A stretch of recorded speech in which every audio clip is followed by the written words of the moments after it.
Soundstripe.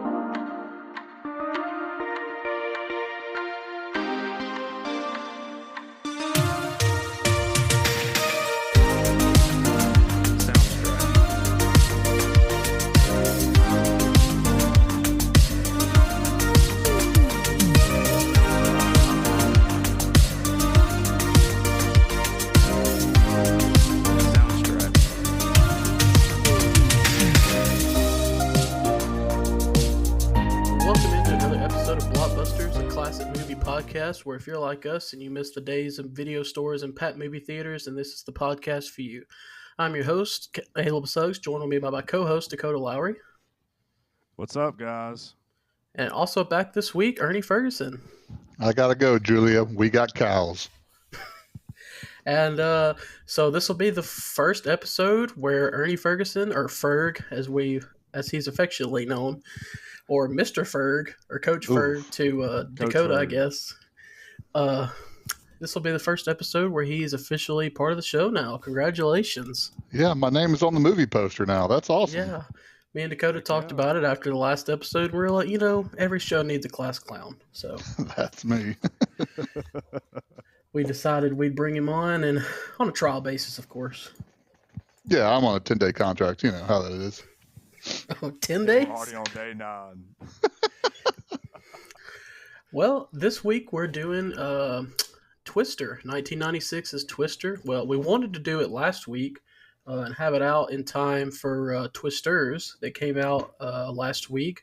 Great movie, by the way. I'm not going to get too much into that because this is about the original. But if you haven't seen it, I would definitely go see it. But yeah, we wanted to do this last week and have it out. But me and Ernie were ready to record. And Dakota, what was that lame excuse why you couldn't record again? There's this gross thing people have to do called work, and unfortunately they called. And when they call, I have to go. Well, okay. We have these things called priorities, and you need to get them straight. Clearly mine weren't in order last week. Exactly. But anyways, we thought about maybe just going ahead and going on since we didn't get this out in time for the new one. But we decided we'd go ahead and do it anyways because it's a great movie. And I'm looking forward to this. I enjoyed watching it again, and I don't know about you guys. So it's my mom's favorite movie, so I know she might actually listen to my podcast for once. Your dad's still waiting for us to do Halloween, isn't he? Well, he's got a few months before we get to that. Yeah, and then apparently, even though you're a part of the show now, me and Dakota have to find someone else to help us with horror movies. Yeah, it'd be a hard sell for me to do horror movies, but we will see. It depends on how invested I am. You never done have you never seen Halloween? Only bits and pieces of it. Again. Really? Yeah. Hey, that's very surprising to me. Like I told y'all off my last episode, somehow I don't know where I was when I was about 8. And somebody had The Exorcist on, yeah, no, I don't have any need for horror movies.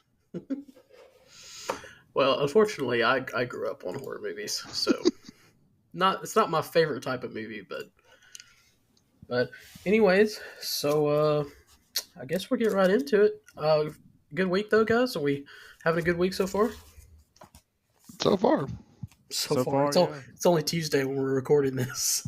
Well, the irony of this is that, I was in Houston and instead of chasing a hurricane, I was running away from the hurricane, heading on out here during that kind of hiatus during the 4th of July. So this is kind of a little timely for me since, that hurricane that came through Houston was like right where I was at. And I said, bye-bye. Most smart people run away from the storms. I mean, these movies are great, and have respect for real storm chasers, but in reality, though, most smart people are running away from the storms. That's kind of what you would do, in my opinion. Yeah, no, there's, to me, nature chasers. That's a special breed of cat right there. To be able to go after and chase stuff, and not necessarily for science. The people that are just going out there because, ooh, I want to see the tornado. Yeah, I'll pass. I think this movie was the definition of every Southern dad standing on the front porch in the middle of a tornado saying, you know what? I think I can make it out here. Have you guys ever like actually like seen a tornado like in person? Yeah, from a distance. So fun story. Back in 2016 or 17, whenever it was, me and my parents and my brother took a trip to New Orleans, and we were checking into our hotel. I guess it wasn't an actual tornado, but it was a funnel cloud was like going over New Orleans, and I have videos of it. And it was just a crazy experience, and everybody was walking around like it was nothing. But Sounds like the South. it sounds exactly like New Orleans. Well, anyways, Twister is a 1996 American disaster film directed by Jean de Bont and written by Michael Crittenden, who apparently is associated with Jurassic Park. Thanks, Ernie Ferguson, let me know that. The film stars an ensemble cast that includes Helen Hunt, Bill Paxton, Jamie Gertz, and Carrie Ells, and it follows a group of storm chasers trying to deploy a tornado research device during a severe outbreak in Oklahoma. They just completely disregarded Philip Seymour Hoffman when they That's and Alan Ruck Sure too. did. when they If put you're a Ferris Bueller yeah, fan, I mean Alan Ruck is. Yeah. there's a lot of like when I was rewatching this, there when they would just show new characters, I was like, oh, I know that guy and that guy. There's a lot of like Mhm. big names, and I don't know if they're maybe like massive names, but people you would probably know if you watch movies. Or like, well, that was something I picked up on. To me, that's one of the strengths of this movie is because if you look at the two main characters, Bill Paxton and Helen Hunt, I don't think a lot of people would say, okay, this is A-listers. They're popular, but they're not necessarily what you would call Yeah. true leads. But it's the whole ensemble cast that really, really, I think, makes this a pretty good movie. Well, I think And I you think need. all these actors too realized that like how special of a movie this was going to be like from the beginning, because if you read about a lot of the actors, like they left other jobs to do Twister. Hmm. Like I think Helen left. I can't remember exactly what she was trying to film at the time, but she left that movie to come film Twister. And Bill Paxton was the same way, where he left the movie he was filming to come to film Twister. And I think that if you're gonna have a movie like this, and it's gonna be or any disaster movie, I guess in particular, but especially this one, if it's gonna be successful like it was, you need a strong cast and you need a strong story because at the end of the day, the bad Mm-hmm. guy is natural, is weather, a twister. So Mm-hmm. obviously that takes away. So it has a great cast, and they get a great performance, and yeah, all around just strong cast. Yeah, that's the strange thing is, that the natural disaster is the tornadoes. And it's like, do you truly need Carrie Ellis' character in this movie? Again, I like him as an actor, but that's one of those things rewatching it. And I guess that's one of those things also, since I saw it in the movies and I've seen it over and over and over again, that I kind of come back to is, was that character actually needed? Uh, Uh, it's a good question. Probably not. I mean, I don't think he took away from the movie. no. Well, But if he wasn't in the mm, movie, I don't know that it would have taken away from the movie. If that makes there sense. there is one thing that I think really took away from the movie, and that's his awful accent. Uh, which Oh yeah, terrible. which again, you look at the rest of the cast. They're from Oklahoma, which us being from the deep South, we have no room to talk about people's accents. But nobody had an accent except for Jonas. And to me, for Americans, if we want to dislike somebody, give them a British or a French accent. Well, Carrie Elvis is British.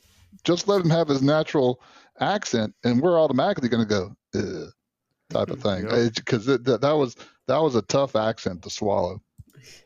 Not unfortunately not southern accents, especially during this time period. Is there's not unless you were from the south. I've heard some bad ones.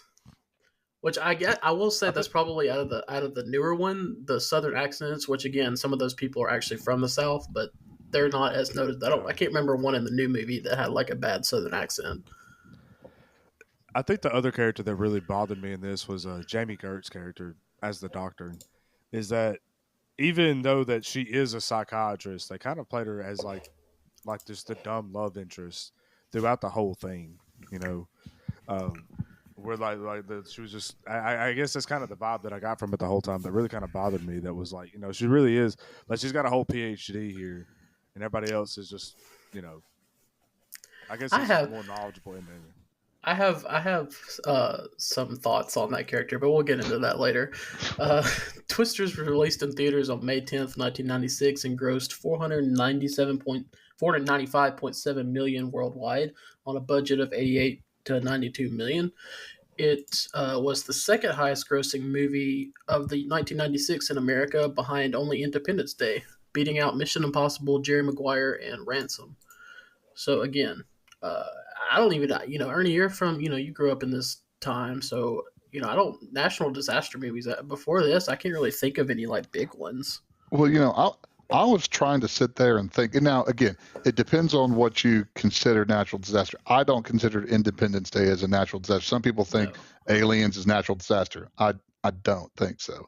Or like, is Armageddon or is Deep Impact? Is that a natural disaster with not a comet but a meteorite coming at you? But as far as story and acting, I mean, this to me is one of the best disaster movies because you had the bunch in the '70s that were like Poseidon's Adventure and Inferno and all these other kind of stuff. But then there was like big gap because it's kind of hard to kind of get into them if you don't have sometimes it's just cheesy.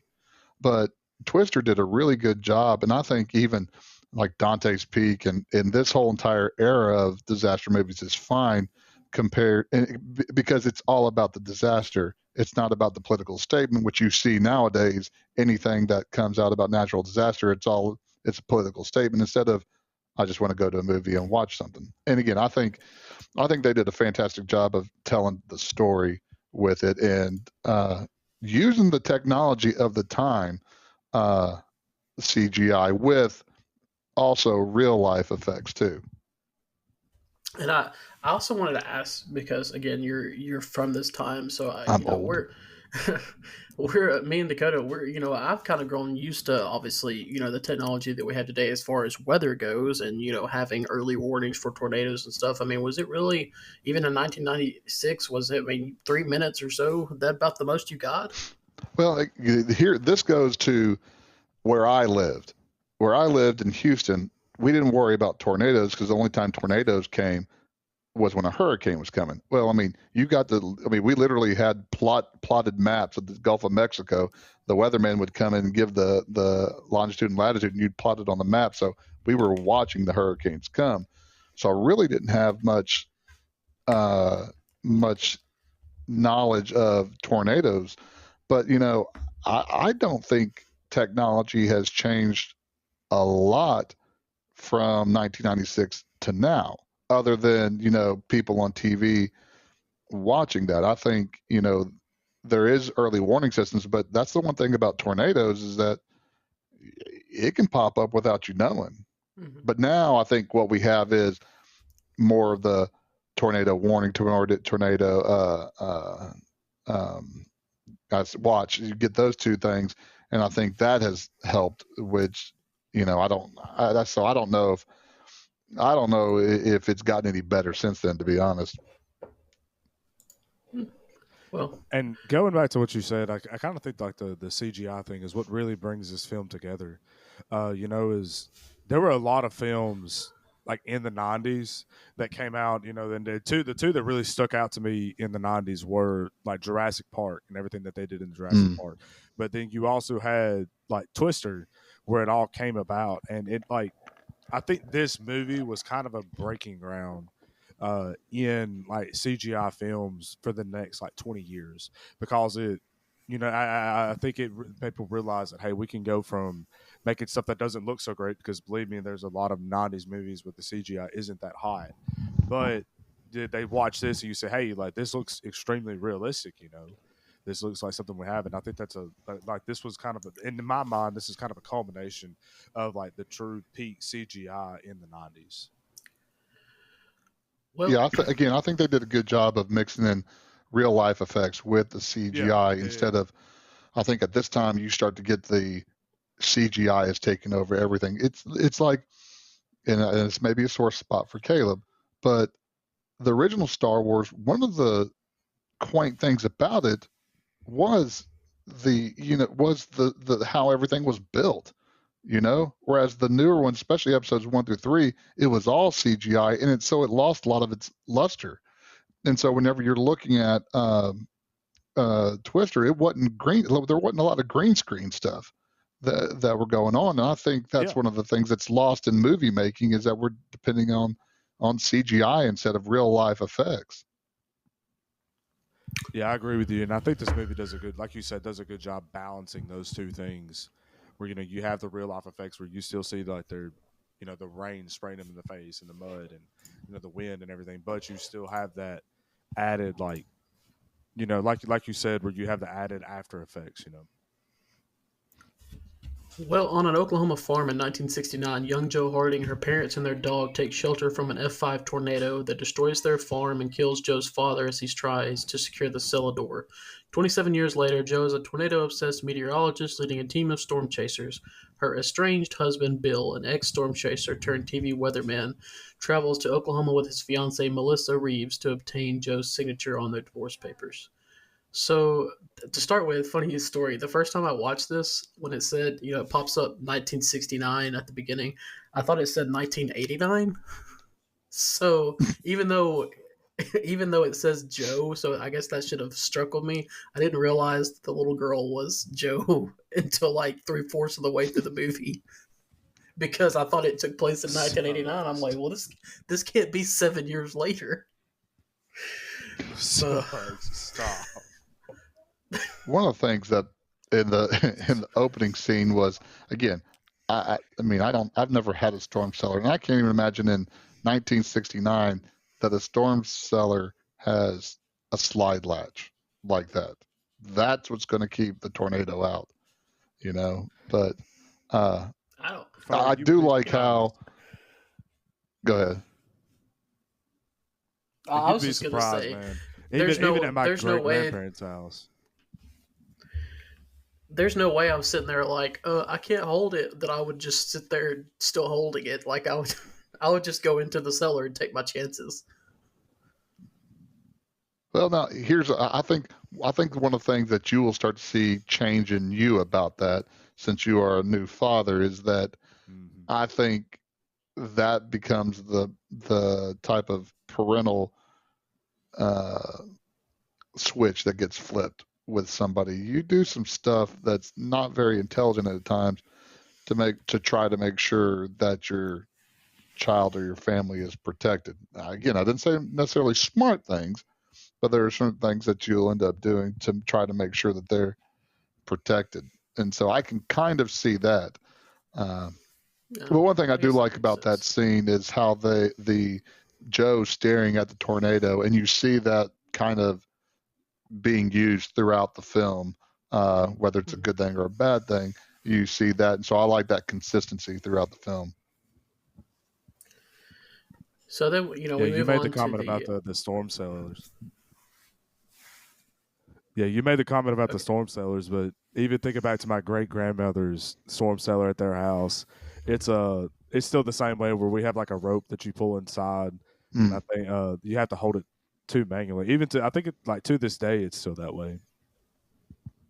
One thing I like about before we go past the opening scene with all the storm chasers, that's where you see the family show up. That's the heart and soul of the movie, is those group of people, how they're welcoming Bill back, and even when Dusty is grabbing his fiance Jamie Gertz's character and just starts telling her about everything, and everybody just kind of going together. And again, that is the heart and soul of the movie, and I like how they use that throughout the movie, of just this familial group. Yeah, that's what I was going to say. I love the opening, scene where you just kind of get to see all the characters, and then you meet Joe. And I don't think my wife has listened to our first two episodes yet. So my luck, this is probably going to be the first one she listens to. But if I had been a teenager back then, Helen Hunt in this movie would have been a crush for me. I just got to put that out there. I don't. She might have been okay. So too early. I don't know, but No. Helen Hunt is very beautiful, but here's the one thing that makes Twister work, and the one thing I haven't seen Twisters yet.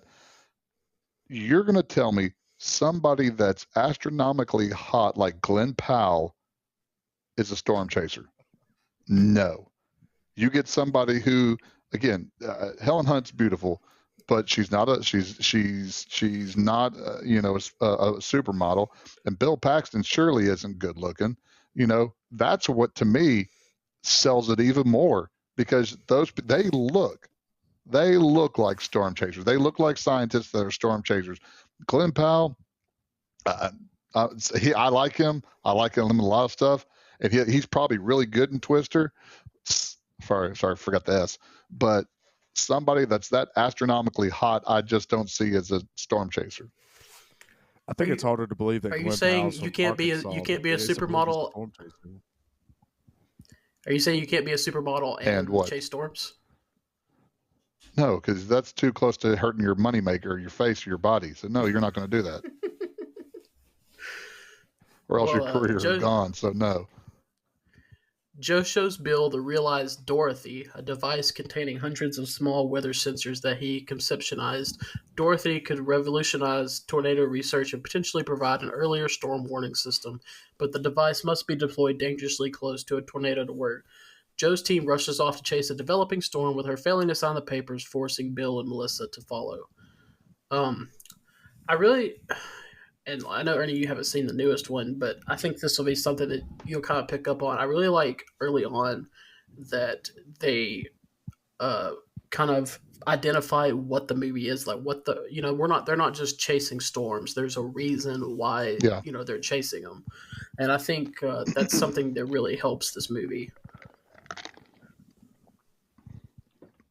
Yeah, again, I think what I also like early on is you see the roles of a lot of them, which I haven't seen Twisters, but I'm afraid that the part that Alan Ruck plays of Rabbit, the map guy, which I absolutely love, Google Maps. All right, you're done, type of thing. Yeah, I have this written down in my notes. If I had to get by on this really doesn't have anything to do with the movie, but if I had to get by on actually using maps to get places, I would have been absolutely lost growing up. Oh no, that's shoot. That is the generational differences there. I'm like, I can distinctly remember having the folded maps or even the atlases, and we're going to figure out where we're going. We're going to figure out how long it's going to take us to get somewhere, and that was part of the fun. Again, I'm old, but that was we'd always have a map if there was a new place, that we'd start, but we'd get that map, that folded map out, or we'd go to a bookstore and, like I said, get the atlas, a road atlas. And man, you'd have that road atlas, and you'd be trying to figure out where you can giddy up and go. Also, look, and I have no plans to ever get divorced, and hopefully my wife has the same no plans to ever get divorced. That's a way to start that. Wow, that's a good job. Let's just say in a world that will never happen that I am getting divorced, if I decide to get with another woman, I think that I would at least make sure my divorce is final before I engage another one. I don't know, that's just me. But it seems like that would cause a lot of issues to get engaged to one while I'm still that is a common married. trope. That is a common trope that you see in movies, and it's like, yeah, I mean, you're already dumb enough, so why be super dumb? And then why be super dumb and introduce the two, or have the two in the same place? That's just just ain't you just smart. brought your new woman. I guess it's always been to meet experience. You bring your new woman, ex-wife who had your woman you're still married to, and you're confused as to why you can't get these divorce papers signed. One thing that I liked about. Go ahead.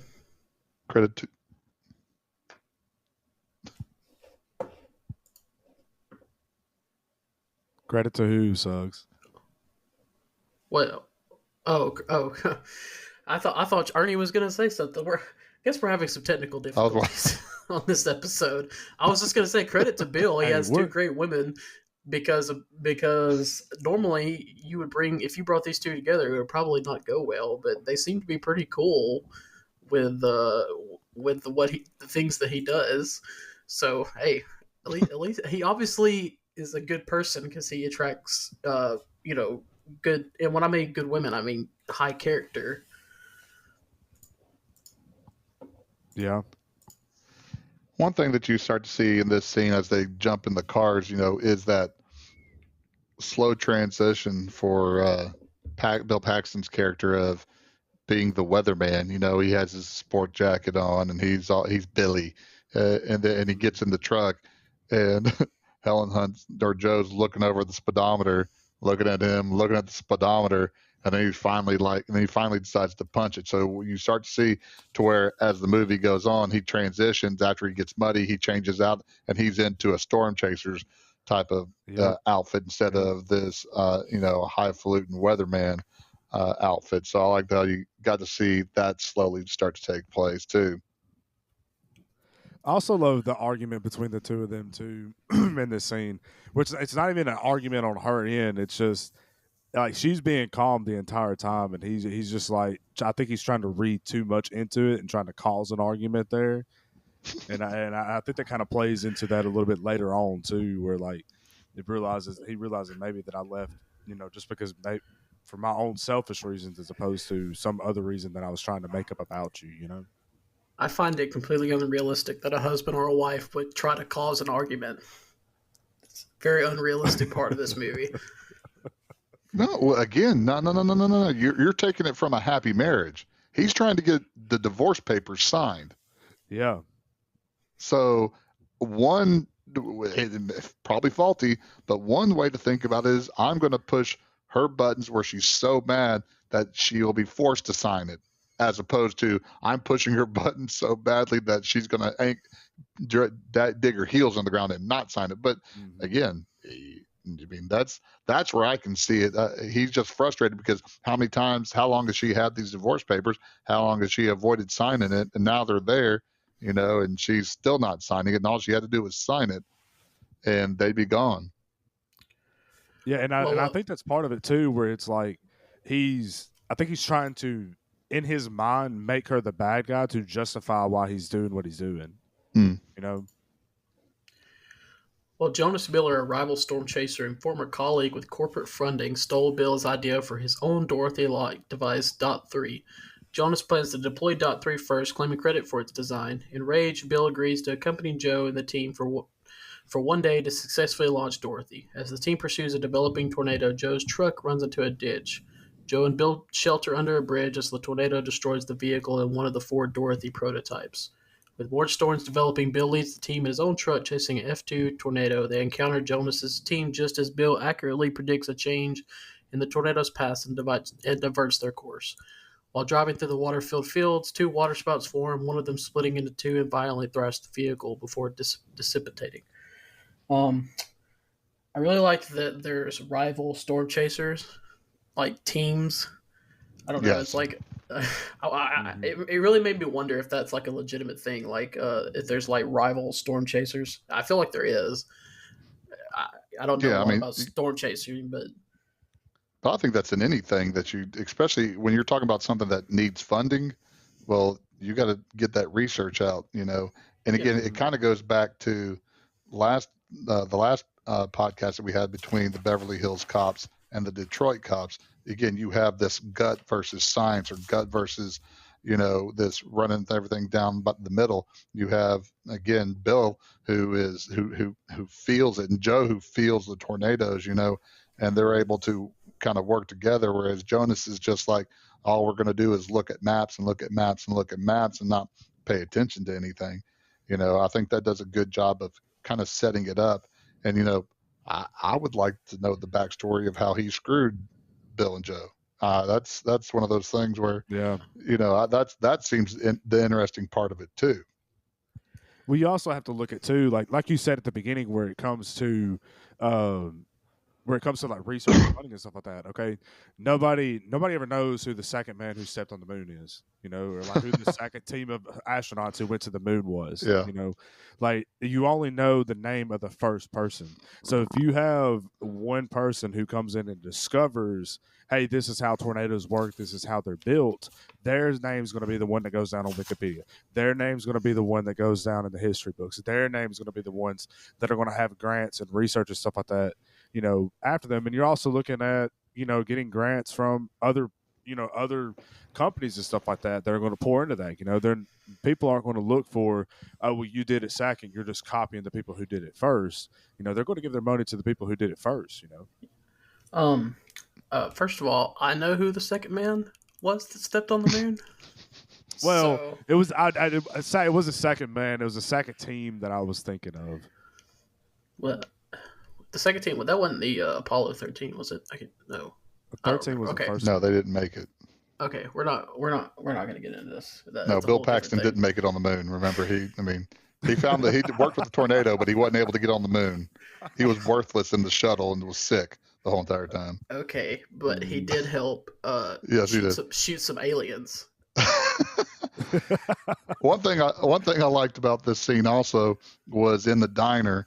Whenever they were ordering coffee, you had Melissa and Joe, and Melissa stares at Joe and says, you're still in love with him. And when background characters do stuff, the waitress's eyes just went, oh no, she didn't. And I thought, that's the little things in movies that really kind of, make me go, that's pretty good. Yeah. Speaking of this, I said I had opinions on Melissa's character. Okay, so look, in the end, I'm glad that Joe and Bill are together because obviously they work well together, and I'm glad they, at least for this movie, worked through whatever issues. But I feel bad for Melissa all throughout this movie.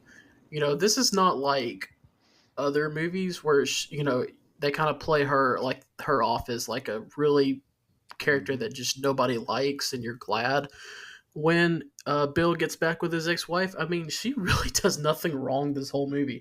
I mean, they're standing there at this diner, trying to get divorce papers signed, and then her fiance comes to her and says, "Hey, we're gonna go chase this tornado.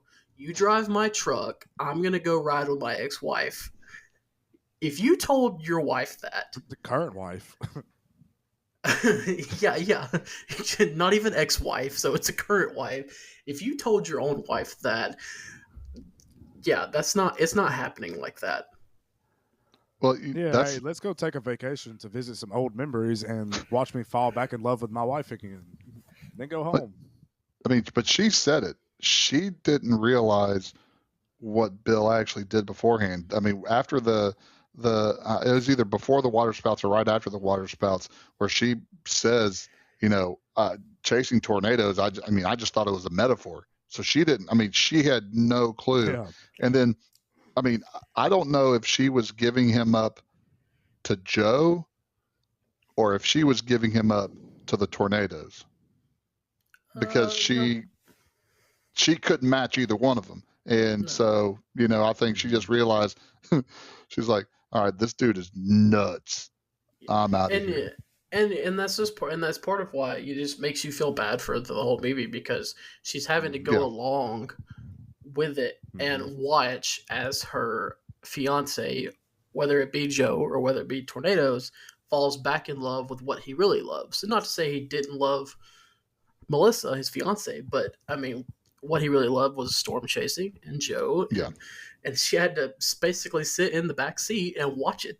And that's got to be tough. Yeah. But yes, the whole scene where she's like, I thought chasing tornadoes was a metaphor, was one of the funniest quotes. What do you think he I want to know how much. Well, they didn't go. He didn't go into much of his past, about being outside naked in the tornado, throwing a whiskey bottle at it or something like that. So it's not like he talked a great deal about his past. But Melissa in that scene had the metaphor quote, and then the "We got cows" quote too, which so she had two of the best lines just in that one frame of time. Yeah, I don't It really, yeah, it does make you wonder what they talked about in their date. Because you have to, I mean, I would think if you're engaged, you've been on a few dates. Like, I guess, technically, my parents got engaged like a month after they officially started dating. So I guess things can happen quickly, but you would think they've probably been on a few dates. I don't know what the heck they talked about. Also, But wonder you how also have to long. remember too, like he is a meteorologist. Yes. So she could have just thought, hey, like he's the guy, sitting in there telling the guy on the TV what to say. Yeah. That like that's what he means by chasing tornadoes. Not literally chasing tornadoes. No. One thing I forgot about also was a couple things. One, when Dusty gets in his van and he's got the straw coming down from his drink while he's so he can drink while he's driving. I was like, okay, that's Philip Seymour Hoffman. He is fantastic at anything he does, Yes. and he was fantastic in this too. This And just that straw down there again, which it wasn't him. It was probably some prop guy that put it in there. But that was awesome. I loved that. this I agree. He's been good and or was great in so many great movies, but this might be my favorite character that he did in any movie. Oh yeah. And I like to think that there wasn't really a script. They just kind of told him to go do some crazy stuff because like everything he says is just like, how do you come up with that stuff? Yeah, just Especially burn, son. Yeah. especially when he just keeps repeating the suck zone. The suck zone. Yeah, The the suck suck zone. zone. Which And funny fact, the tagline for the movie was actually supposed to be "It sucks," but they Probably a decided good that choice that they didn't do that. yeah, Yeah, I feel like that's one of those things that like you think of it, you're like, oh, that may it would be so cool, and then you're like when you actually start marketing, you're like, you know what, that's probably not a smart idea. mm-hmm. But Which before, again, for him, I didn't mean to go off the suck zone. I apologize, but after all the water spout stuff, and he and a couple of the crew or whatever said, red meat, we need food, we need sustenance. I mean that was again, hey, just go, son. Here's kind of what we want you to do. Just go do it, and they just kind of go nuts, and I love that part too. yeah, before I go on to the next paragraph, though, I did want to say when Joe and Bill are riding together chasing the first storm, and they're kind of having their semi argument, and then she basically challenges him like, "Have you lost your edge?" And he does crazy stuff, and then she's like, "Are you mad?" All of that is just it's such a realistic argument between. Oh Technically, yeah, they're still between a married, husband and a wife. so yeah, Yeah, it cracked me up the entire time because I'm like, this is just so it sounds like something that me and my wife would do. which again, that goes back to how when we get to the breakfast scene, how Dusty described Bill beforehand. I can see it. It is one, this is your manhood, but two, who are you? Because this is what you're doing right now. Isn't you? Yeah, One stylistic thing that I really like that they did when you first see the tornado and the sound, it was almost like choir voices that kind of came in when you first see the tornado, and that was just like I was like, now that's art right there. I like that. I liked hearing that. Oh yeah, and it was well, the team. very like realistic. I guess is when the like when the actual sound of the tornado came around. Like it's so realistic. Going back to those like we talked about earlier, those live effects. I think that was one of the things that made it really special. Well, the team visits Joe's Aunt Meg in nearby Wakita for rest and food. While there, Melissa learns more about Bill's storm chasing exploits and Joe's childhood trauma. Meanwhile, Aunt Meg implies to her niece that Bill and Joe still love each other. The team scrambles to chase a developing twister. Joe and Bill intercept an F3 tornado with unpredictable movements. It knocks over power lines that crush Dorothy too. With the truck damaged, Bill forces them to retrieve, but Joe undergoes an emotional breakdown over the failure and unloads about her motivations and her father's death. Bill admits his feelings for Joe, unaware that Melissa is overhearing them through the CB radio. So again, like I just feel this whole movie. I just feel bad for Melissa. I mean, like you're sitting there listening to your fiance declare his love for his not even ex-wife, still married to. That's got to be tough to listen to. And also, I also look. I've said this before. I have a lot of respect for storm chasers because obviously they do a lot of help and it helps save a lot of people. But I agree a lot with Melissa when she's like, "You people are crazy." When they're Yes. chasing the Oh storms, I yeah. agree. Yes, that's exactly what I would tell storm chasers. I respect you, but you're insane. Mm-hmm. So we have well, one thing I like about this movie is this is like a 24-hour period. There's not too many movies you get that's like, here's 24 Mm-hmm. hours, here we go. So we know how dangerous this day is. Mm-hmm. But we go to Wakita, we have steak, we have eggs, we boo Jonas on the TV, we shower up, we all this kind of stuff, and I'm just like, I, I'm like, okay, you have time to do all that type of stuff, that was one of the parts that, again, and the problem is, I loved the part because, again, it showed the family entity that group is. But then at the same time, I'm like, the whole entire time, y'all have been telling me that everything's in imminent doom right now, you know, uh, and so, but yet we can have these, sirloins and eggs and just be able to, in gravy. So I don't know. That's just, Okay, but let's be honest here. Now, granted, I'm a bigger guy than both of you, but when you see that steak and eggs, would you not stop chasing tornadoes to go have some of that steak and eggs? Because it looked good. that's It why they did were look good. yelling red meat. We crave sustenance because I would throw Melissa's plate. Oh, you're not eating that? Okay, bring it over here because I'm about to knock it out too. I think you also get the classic line in this scene too. Where'd you get this meat from? Did you see cows outside? No. Well, there you go. That's funny too. Yeah, that was a good line also. Yeah, and look, I guess it probably in the long run doesn't make I guess a ton of sense, but this is scene's Well, important because it gives us a lot of background into and so Bill and Joe.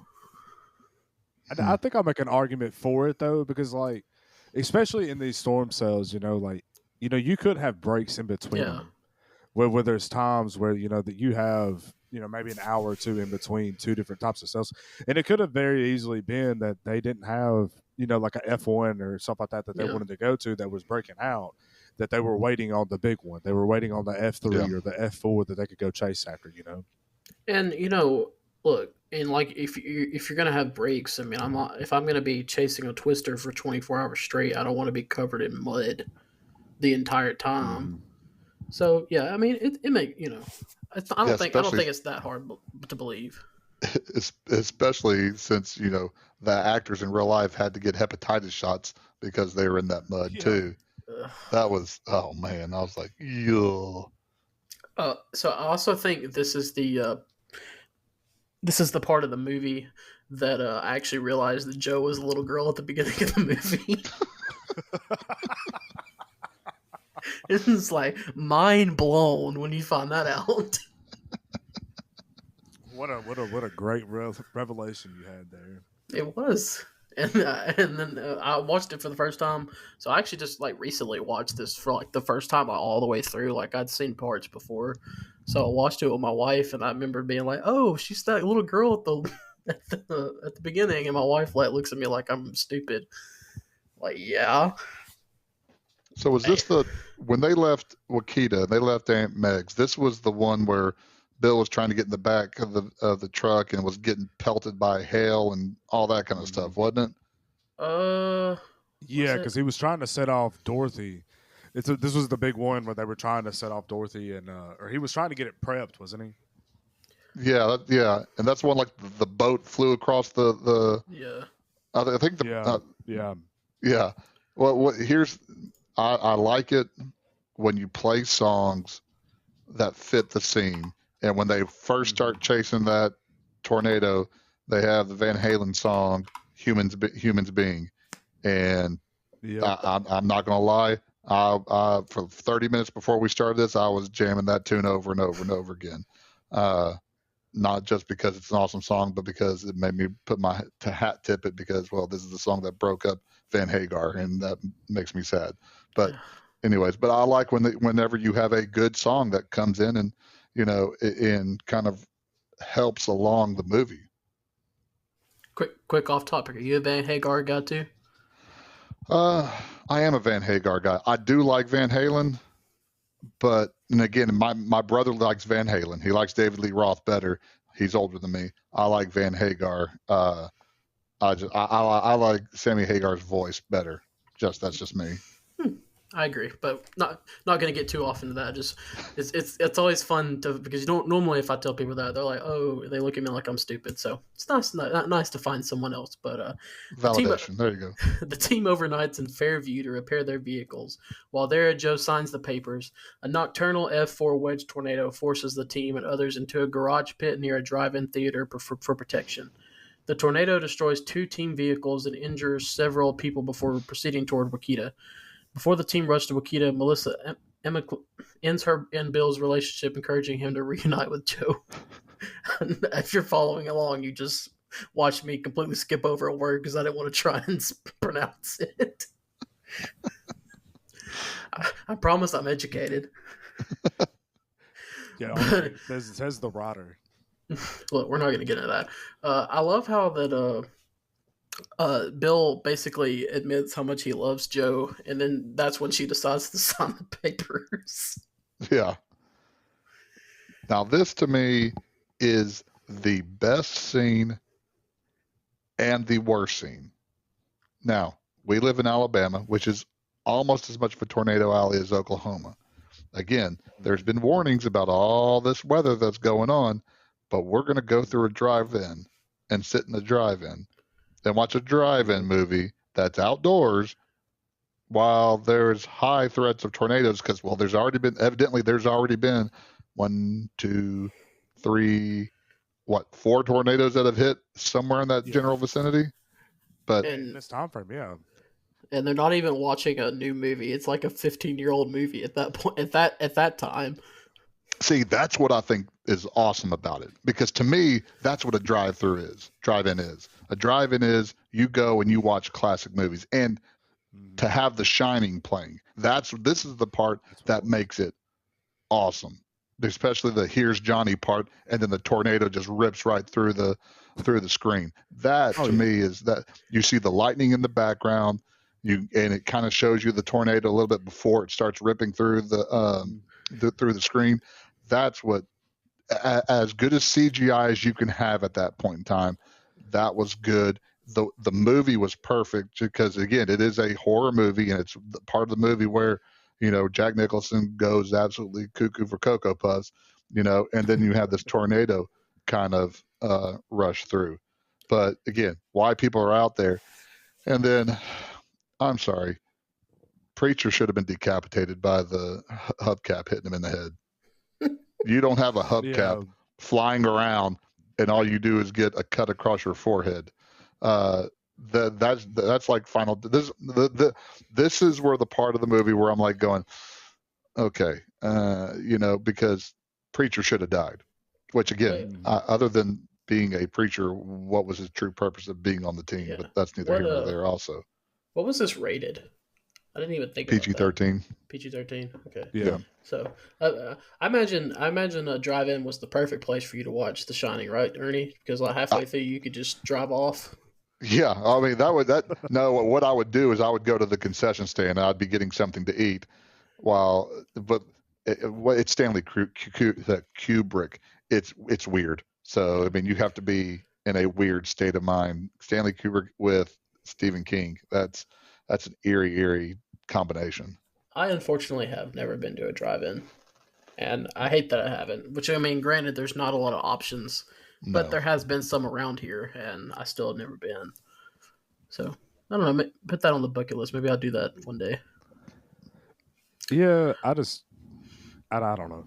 I haven't been to one either. I mean, obviously, it's not really a thing anymore. I mean, I think, there's still some around, but... Yeah, right after COVID, or when things were loosening up, I know that there was one west of us that people started to go watch That's a, movies. That's a perfect time to have them. Exactly. Yeah, that's kind of what I was thinking. Well, and then so we finally, Melissa finally has an end to her pain, and it's like, well, I'm surprised she made it that long. Yeah. Most women I know, if you told her to drive the truck while I go drive with my not yet ex-wife, it probably would have ended right there. Now, I have a question for both of y'all. When you saw her in the hotel room, was there anything in the hotel room itself that made you go, "Wow, that's in there"? I'm trying to No, I remember the mean, hotel scene. not off the top of my. All I remember about the hotel room was she was suddenly in jeans, which I don't know where she got that from. Oh yeah, And she was watching the weather, which is In that hotel room, they had 2 ashtrays. Oh. And I was like, man, I hadn't seen an ashtray in anything and I don't know how long. So that made me, I was like, that dates itself. Again, that dates me too. But I was just like, okay, there you go. I guess it's not something I would have paid attention to. No, I mean, yeah. Again, that's just like, I mean, we all know how much older Y'all you probably are than didn't even us. know what the ashtray was. I know, I knew what it was. I just never. We're young. We're youngish. To. We're youngish for not stupid. Okay, there's a difference. So the town storm sirens provide little warning time ahead of the tornado, which leaves Wakita in ruins and has flattened Aunt Meg's house. The team rescues Aunt Meg, who urges Joe to continue her research to improve warning systems. The National Severe Storms Laboratory forecasts that a potentially record-breaking tornado will form the next day. Inspired by Aunt Meg's wind vane sculptures, Bill and Joe add aluminum wings to the last 2 Dorothy prototype sensors, making them more aerodynamic. Again, this is kind of, I mean, it kind of goes back to, I was generally curious to, like, in this time period, like, was that, because Aunt Meg, she pretty much had absolutely no time, to, react to, the storm. And I, generally, Ernie, you would, remember, I mean, technically Dakota and I were alive during this, but we were in diapers. So, so I, in a very northwest part of the state. I can think in the recent history, for people that don't know, we're in Northwest Alabama, and I got here in 2005, and I think there was a tornado that came through, I want to say 2007, that, again, I don't think there was a warning for that it just, it popped up out of nowhere. So again, I still think, because that's the thing with weather, they're going to give their best guess, but you can't predict it at 100%. I just can't remember. Isn't that what all weather is, though? Is just guessing at your best guess? Yes. But and look, I understand that a tornado can pop up at any time. I get that, but generally, we at least know to be expecting tornadoes, possibly. So I can't think of, the only time I could ever think of was a couple years ago. I was working at a tournament in Coleman. I was driving home, and my wife, who was at the time we were living in Moulton, she texted me that the tornado sirens were going off, and I had absolutely no idea that there were even supposed to be storms that day. And the tornado was like a county above. It was like barely clipping our county, but it made the sirens go off. So that's the only time I could ever think of being surprised. Yeah. See, you say the same thing though, but like my wife did my wife recently went through that at the hospital that she worked at in Moulton, where they were standing there just like on their break or whatever, and then they were like, "Hey, we need to get all the patients to the hall. Like, there's a tornado on our way." And then they're like, the building got hit by a tornado, and thankfully, like, nobody was hurt. Like, it was a very, very small F1 tornado, but it was still one of those things where it was like, "Hey, we've got like 5 minutes for those tornadoes going to be here." Like, and this was like 2 years ago. It might have even been last year. Like, it wasn't that long ago where you had that. I also love the fact, I don't think the first 2 episodes that we even mentioned this, but if people didn't know by now, they will after this episode. We live in Alabama, which I'm sure that they, by our accents, they probably could have figured that out. But they definitely, because this whole episode I think we've been mentioning Alabama. But I guess they, just because this movie kind of hits on, which I don't guess it's as bad as Oklahoma, thank goodness. But it still gets pretty bad here during tornado season. I think they're pretty kind of yeah. equal with each other. I think they are too. Which going at this part as we kind of go through this is the part of the movie where I truly think that Philip Seymour Hoffman shows acting chops, because he does two things. His character Dusty does two things that he has to tell Joe. Mm-hmm. He's the one that tells Joe that Wakita's been hit by a tornado. Yep. And then as Joe is dealing with her aunt in the ambulance, he's the one that tells her there's an F5, which she's been trying to chase this whole entire time. And it was really kind of poignant for me that the happy-go-lucky, the fun-loving part of the crew is the one that comes to Joe with, hey, these are serious things that you're going to have to figure out what to do. And again, I thought that was a good transition for Philip Seymour Hoffman whenever he was in that part. And to go back to what you said earlier, it shows just the family feel you get between the storm chasers, because as soon as they find out this is headed for Wakita, I mean, they're in the cars, we're going. And as soon as they get there, I mean, they're climbing into a house that's literally about to crumble. But, I mean, no second thoughts. We got to rescue Aunt Meg, which I can't imagine trying to, I mean, give praise to first responders, firefighters, whatever. I can't imagine having to try to climb in a house that's that unstable to rescue someone. That takes some bravery. Yeah. Yeah, it really does. Well, true to the forecast, a mile-wide F5 tornado forms the next day, and the team pursues it. Bill and Joe attempt to place Dorothy 3 in its path, however, the device is knocked over and destroyed by an airborne tree. Meanwhile, Jonas attempts to deploy Dot 3, ignoring Bill and Joe's warnings that the tornado is changing direction and headed straight at them. The tornado sweeps Jonas's truck away, killing him and his driver. I'm going to split these into two paragraphs, because look, okay, I get that you're rival storm chasers. But it's not like you're rivals, but it's not like they wish physical harm on you. No, he tried to warn them. Yeah, Jonas ignored that's what I'm getting at. So when they're telling you, and he knows that Bill has, like, he's like the Rain Man of tornadoes. I mean, he just has this sense about him. So he knows that, because throughout the movie, he's like, follow him, or, trying to figure out what Bill was going to do. So why would that, when he's warning them, why would he just shut that off? I mean, that didn't make sense to me. It's a parable of ego. He thought he was in position he was finally in position ahead of Bill. And he was about to be famous. He was about to be the first one to land on the moon. Yep. And he wasn't hearing it, no matter what Bill was saying. He was thinking like Jonas was thinking like Jonas. Because if the roles were reversed, Jonas would try to warn them away from any success. He tried to dupe them, even though Bill has done nothing but try to help them out. But again, Jonas doesn't think like Bill. He stole Bill's ideas. So that's kind of the character flaw that you see in Jonas, and it ends up getting the poor innocent driver Final Destination 3'd, and then him getting lifted up and then dying, and I guess we assume he dies because he gets lifted up. I don't think there's any way you don't. Yeah, I don't. You never know. It could be a Marvel movie. Yeah.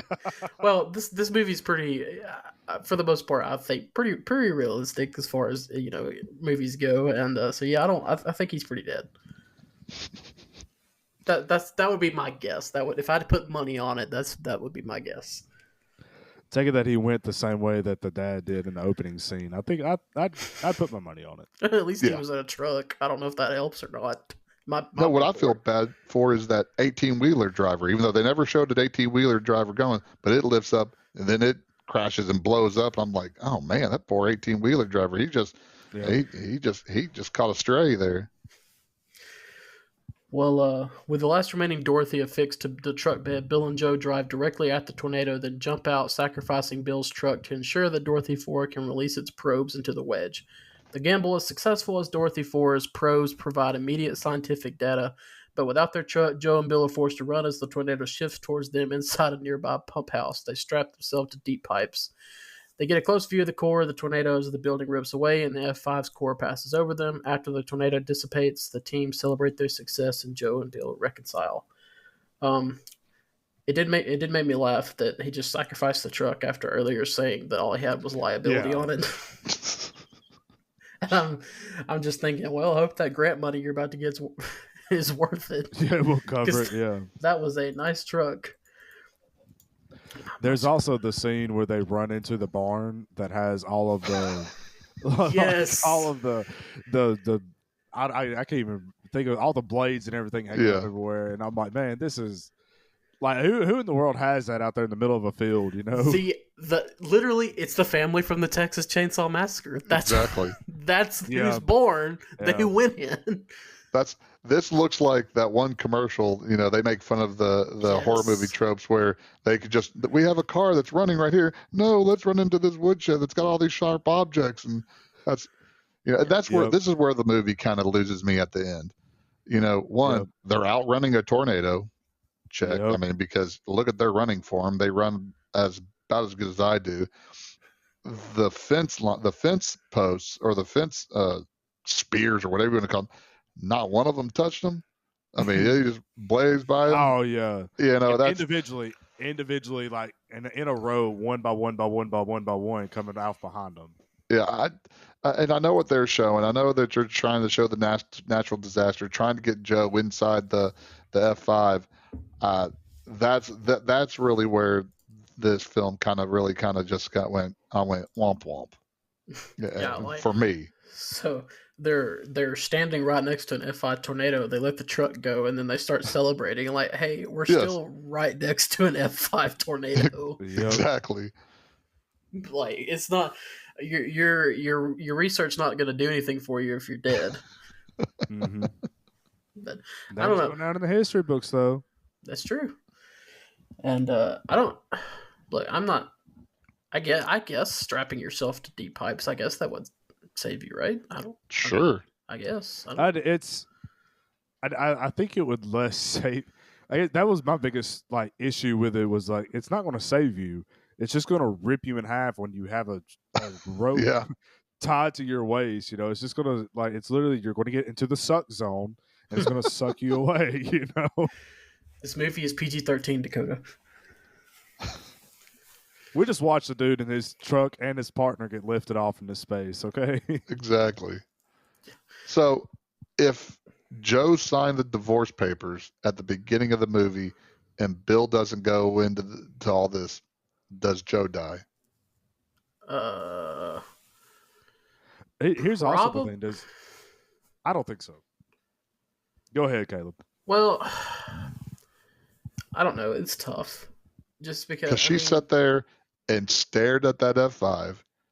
Bill had to go and get her multiple times, if I'm not mistaken, and she was dead set to go in at that thing. So I'm going to lean yes, because that's kind of the whole point. Like when they have their little, heart to heart in the middle of the rain, he's like, look, you have people that love you. I'm here. Other people are here. Like, you can't just throw your life away, at the chasing this thing. So I feel like if Bill's not there, she probably would have gone too far. So yeah, I'll probably I'll go yeah. See, and I'm going to say no, and the reason I'm going to say no is because I don't even think she would be there, because I think she needed Bill's instincts to even be in that position in the first place. So I don't even think she would have been in that scenario to begin with. Wow, way to keep the patriarch alive there, Dakota. I had that thought too, but not to try to horn in like I'm smart too, but I had that thought. I don't know. That's a good point. I mean, I don't know. It's tough. Well, I don't know. What do you think, Ernie? I think she was so enthralled by the tornado. If not the tornado event, I think she would have found herself into something where I think she would have welcomed to go like her dad went. Yeah.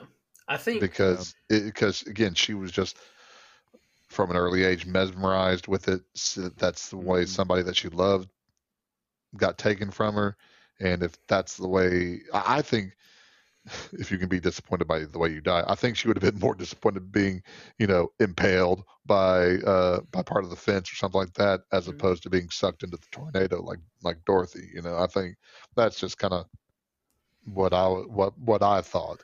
I thought she had a death wish at that Yeah. point in time, Well, I think and before that, when Bill was part of the crew, Bill was the wild one, and she was, I think more of the Mhm. anchor, and so I think they kind of were able to shift the roles there a little bit. well, it just Mhm. goes to show you it was kind of like part of the movie is Bill and Joe need each other.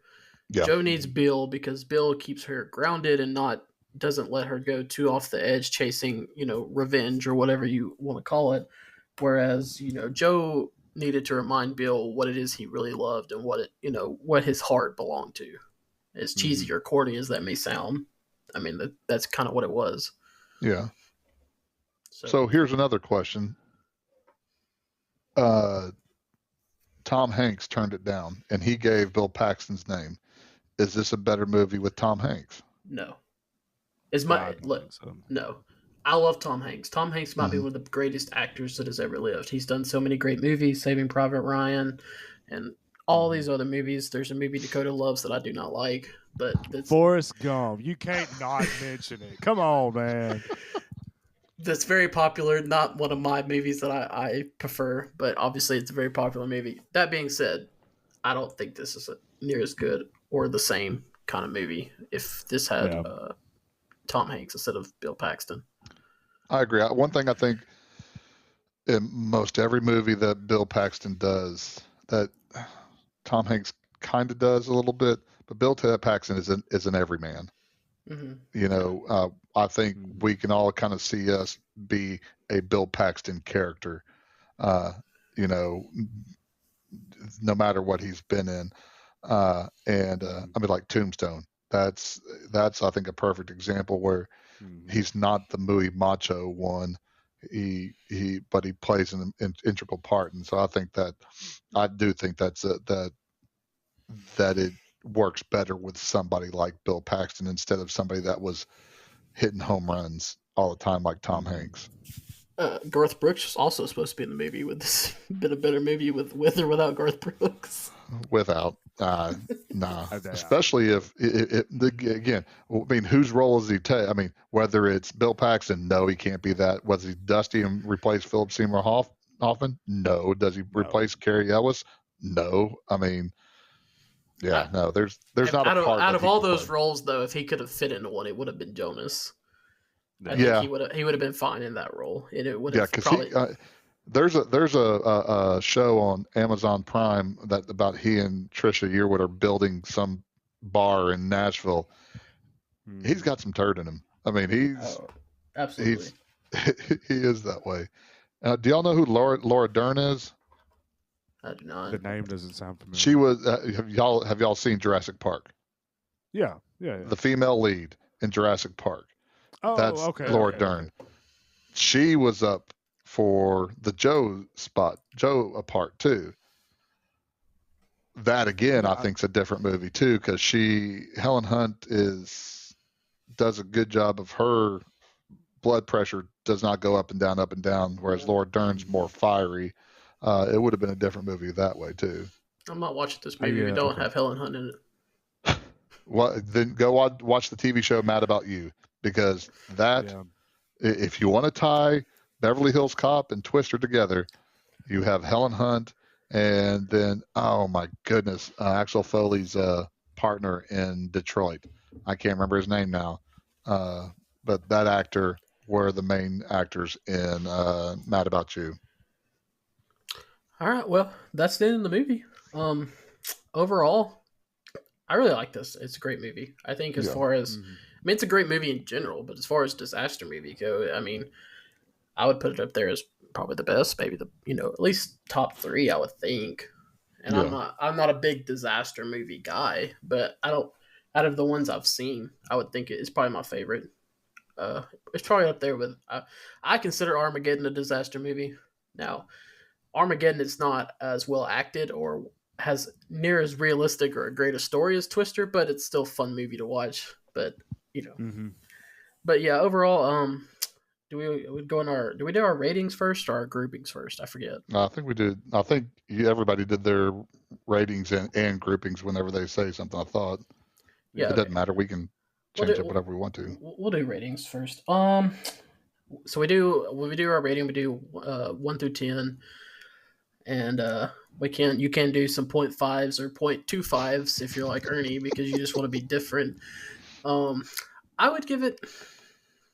I'd give it 8.5. Um, I can't go. I gave 8.5 to Indiana Jones. I don't think I can give this a better rating than Indiana Jones, but I would give it the same because it's probably. I really enjoyed it. It's a good movie. Hmm.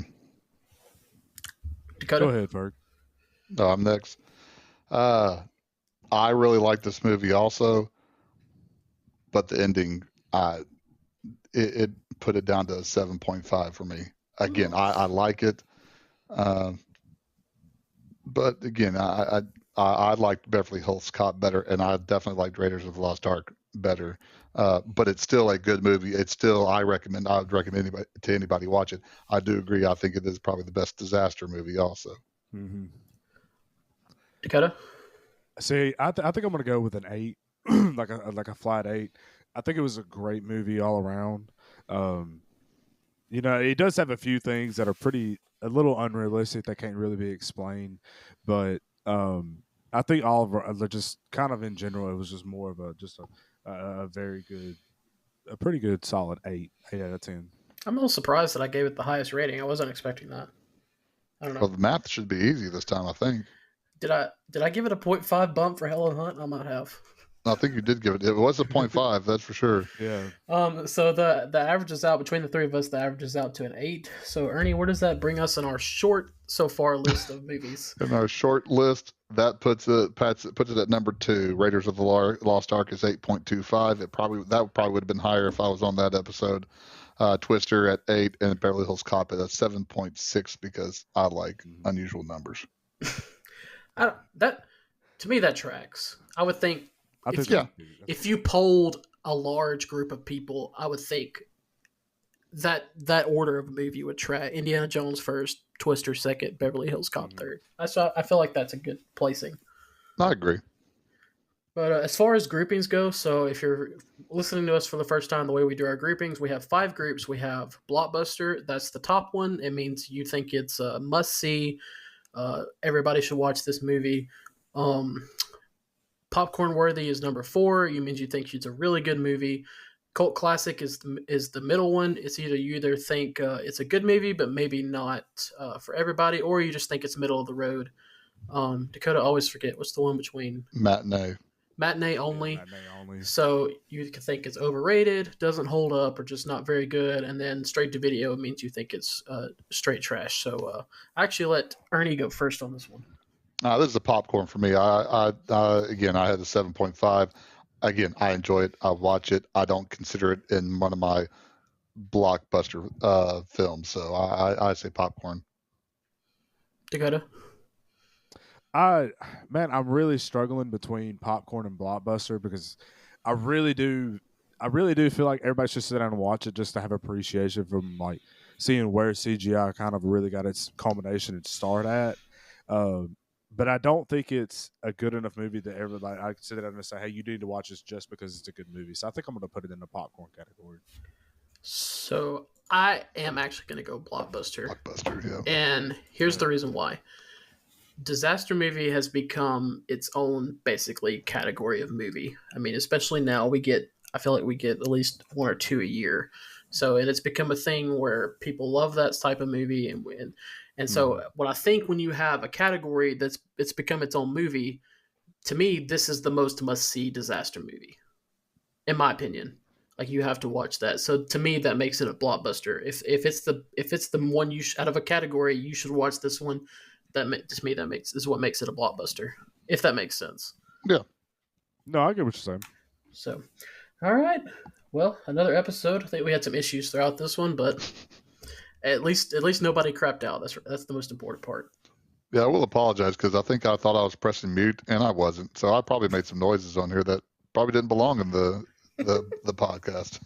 Yeah, you definitely coughed a couple times, but it's all right, Yeah, man. yeah. So yeah, I thought I was pressing mute, but I was pressing some other button on my Vocaster 2 thing. So I Oh, apologize for that. Hey, if I got fined for having to cause us a delay last week, you get fined for coughing on the podcast. Okay. Oh, if we had fines, we'll all three of us be broke by the time. Well, even more broke. on the bright Yeah. side, there's worse noises to be heard than coughing. So, You all right? but anyways, again, I haven't checked the numbers lately. But if you've been listening to our show, we appreciate this. If you first time listener, we appreciate anybody that listens because we didn't think we'd get that many. So we've already gotten way more than we thought. So again, we appreciate that. Our next episode, I think we're gonna try and record it this week to try to make up for Dakota screwing us over and not having an episode last week. Hey. So Friendly fire. we're gonna be doing A Few Good Men. I forget what year that came. Was it what year did that come out? 1992. 1992, starring Tom Cruise, Jack Nicholson. Great movie. So looking forward to that. And yeah, I think that's it, guys. Anything to add? That's it. Oh, I think that's it, man. All right, sounds good. Well, if you're listening to this, we thank you, and be sure to listen to our next episode.